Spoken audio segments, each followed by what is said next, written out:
సినీ నటుడు ప్రకాష్ రాజ్ పై పరువు నష్టం దావా 100 కోట్ల రూపాయల పరువు నష్టం దావా వేశారు భాను ప్రకాష్ రెడ్డి. హిందువుల మనోభావాల్ని కించపరిచే విధంగా ప్రకాష్ రాజ్ వ్యాఖ్యలున్నాయంటూ మండిపడ్డారు. ఆయన సీతారామ లక్ష్మణులపై చేసిన వ్యాఖ్యలపై ఆగ్రహం వ్యక్తం చేశారు.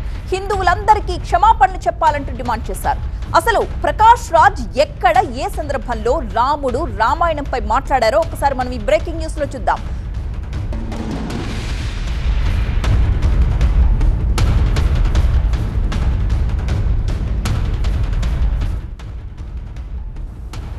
ప్రకాష్ రాజ్ అనే ఒక నీచుడు దుర్మార్గుడు ఈరోజు శ్రీరామచంద్రమూర్తి గురించి, లక్ష్మణస్వామి గురించి, సీతమ్మ గురించి అవహేళనగా మాట్లాడడాన్ని తీవ్రంగా ఖండిస్తూ వెంటనే హిందువులకి బహిరంగ క్షమాపణ చెప్పాలని చెప్పి డిమాండ్ చేస్తున్నాను. ఒళ్ళు కొవ్వెక్కి ప్రకాష్ రాజు మాట్లాడుతున్నాడు. తస్మాస్ జాగ్రత్త.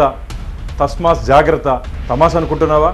హిందువుల మనోభావాలు కించపరిచే విధంగా, బాధపడే విధంగా, గాయపడే విధంగా మాట్లాడి రాక్షస ఆనందం పొందుతున్నాం. నీకు ధైర్యము దమ్ము ఉంటే అన్యమతస్థులకు సంబంధించి వారి గురించి ప్రస్తావన చేసే ధైర్యం ఉందా నీకు? ఈరోజు రాజకీయ నాయకులు కానీ ఎవరు కానీ రామరాజ్యం కావాలని చెప్పి కోరుకుంటుంటే ఈ సందర్భంలో శ్రీరామచంద్రమూర్తి గురించి అవహేళనగా మాట్లాడడం ఇది మంచిది కాదు.